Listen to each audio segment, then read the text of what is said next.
Hello, it's Stragabella. I accidentally uploaded the wrong video for my how to dry and use mint.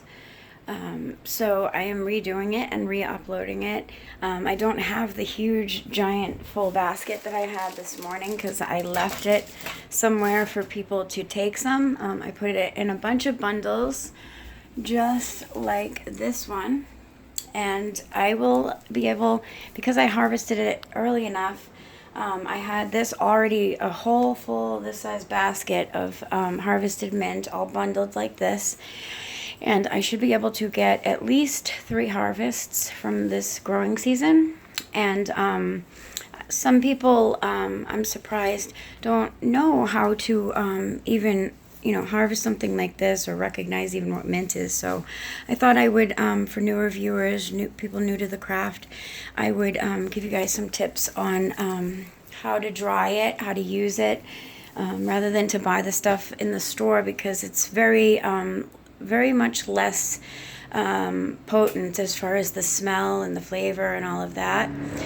So if you have it growing or you want to grow it, it's much better if you have it fresh on hand. Not even fresh, but you can dry it and save it in a jar, and when it's time to use it, you just bruise it up a little and it releases the energy and the potency and the smell and everything. It's wonderful. Big difference since I started using my own homegrown stuff. So in where your mint takes over wherever you're going to grow it, so just be forewarned. It comes back every year, and it will come back fuller and more abundant. It's like a vine. It will climb. It will just grow in. It'll take up so much space, you'll be very surprised. So you can grow mint with your most other garden type things like tomatoes, basil, other herbs. Mint actually will protect other plants from a lot of bugs that tend to eat the leaves or the fruit. It keeps those kind of pests away. They don't like citrus as well. So if you spray a fine mist on your plants of water and any kind of citrus fruit, that will work as well. And it also will attract bees to your plants and flowers. Bees do like the smell of citrus and fruits and things like that. I also compost directly into my garden. I don't use meats and things that some people use, because it's like a whole much more difficult process because of the types of bugs and the types of air you need to keep the bad stuff out. So I just do mostly whatever I'm cooking as far as vegetables or fruits or whatever, or leftover seeds, peels and things, I put it directly into my garden. And I've been doing that now for well over a year at least, and I do it throughout the year. Even in the winter, I put everything into that garden. And when I turned my soil over this year, the difference was amazing from when I first started planting here in this rented house. There were just lots and lots and lots of worms, which is a sign that your soil is very healthy. It's full of rich nutrients and minerals and all the good things that your plants are going to want. And those worms help to compost. They'll help everything to become soil much quicker. The only thing that's a little bit more difficult is thicker things like banana peels. Those tend to take a very long time. So, when you're growing, I would recommend not putting banana peels directly there.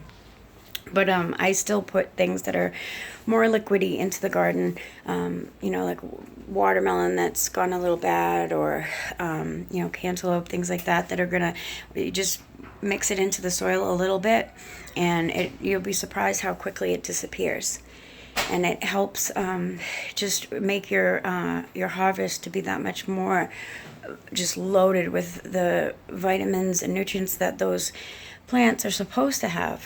The thing with the grocery store things is that they do things to their plants when it's like, if it's a mass industry that is growing in those greenhouse things, they use certain techniques to make it grow faster and to be more appealing to the eye. But what happens is a lot of the nutrition is lost because there's a process that has to go on that's a natural process, and it can't be skipped just to get an end result. Because if you have noticed, those of you who are like my age, when we used to be able to go apple picking or fruit picking or whatever season it was and pick them ourselves, those were the most delicious, just full of flavor. But when you buy the same foods at the store, they don't have that punch of like fruity flavor and burst into your mouth and explode your taste buds thing anymore. Even when you buy the plastic jars of herbs, they're never going to be what you can have doing it the natural way and having it that so fresh that you've picked it and brought it in the house. Because all those things at the store you don't know how long they were in a truck or in a warehouse or a factory, or who touched them or how they were grown. Same thing with like chickens and cows being fed. I am so horrified to find out some of the things that are done in the meat industry. It's beyond. I'll have to do a separate video on that because I'll get on a rant about it. It's just so horrifying. Cows and chickens are not meant to eat. Cows and chickens, they're not meant to eat meat, period. And that's just so wrong. And the things, when things aren't grown and don't have the right things that they need to grow, it changes them on a real biological level. So, that being said, it's well worth the effort of planting things. And there's plenty of simple things that can be grown with very little effort.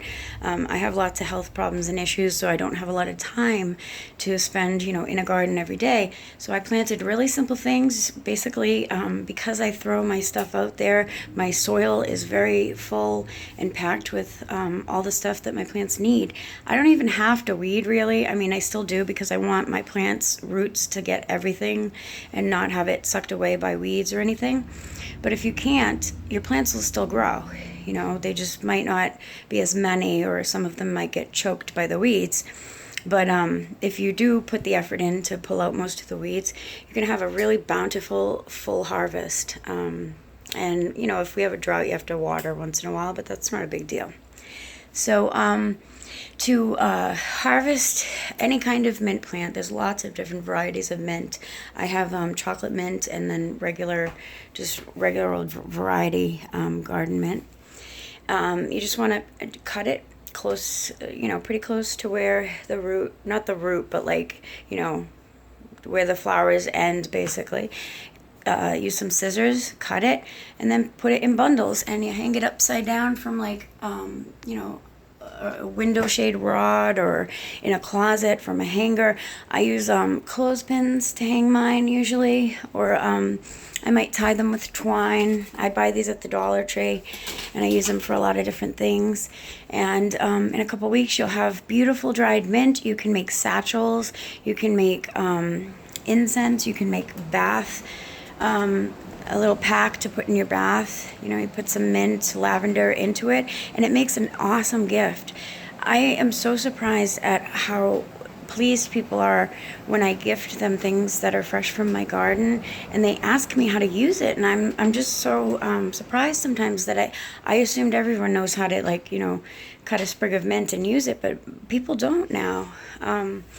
You can make teas out of the dried herb. You can buy the little tea packets anywhere. They're just a couple dollars, and you just fill it up and put it in your boiling water.